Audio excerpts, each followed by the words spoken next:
Hello বন্ধুরা, আজকে ভাবছি পুঁই শাক দিয়ে বড়ির একটা সুন্দর রেসিপি বানাবো। তার জন্য কড়াই অল্প একটু তেল দিয়ে বড়িগুলোকে লাল লাল করে ভেজে নিলাম। তারপর কড়াই আবার তেল দিয়ে নিলাম, তার মধ্যে দিয়ে দিলাম 5 ফোড়ন আর আলুটাকেও ভালো করে ভেজে নিলাম। তার মধ্যে দিয়ে দিলাম পেঁয়াজ কুচি।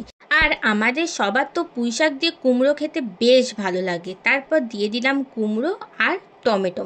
তারপর বেশ ভালো করে ভেজে নিলাম। এরপর দিয়ে দিলাম পরিমাণ মতো নুন, হলুদ গুঁড়ো, সেটা দিয়েও বেশ ভালো করে ভেজে নিলাম। এরপর দিয়ে দিলাম মশলা, যার জন্য আদা বাটা আর লঙ্কা বাটা।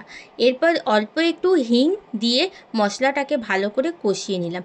এরপর কেটে রাখা পুঁই শাকগুলোকে দিয়ে দিলাম। তারপর বেশ ভালো করে আবার মশলাটাকে কষলাম। এরপর অল্প একটু জল দিয়েও মশলাটাকে কষতে হবে। তারপর দিয়ে দিলাম অল্প একটু লঙ্কা গুঁড়ো আর জিরে গুঁড়ো।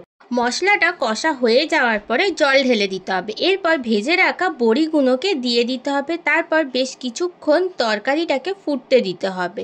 আমার চ্যানেলে অনেক রান্নার সুন্দর সুন্দর রেসিপি দেওয়া আছে, গিয়ে দেখে আসতে পারো। আশা করি তোমাদের সবার খুব ভালো লাগবে। আর আজকের রেসিপি যদি ভালো লেগে থাকে, আমার চ্যানেলকে লাইক, শেয়ার আর সাবস্ক্রাইব করতে একদমই ভুলবে না। আজকের ভিডিও এই পর্যন্ত। টাটা বন্ধুরা।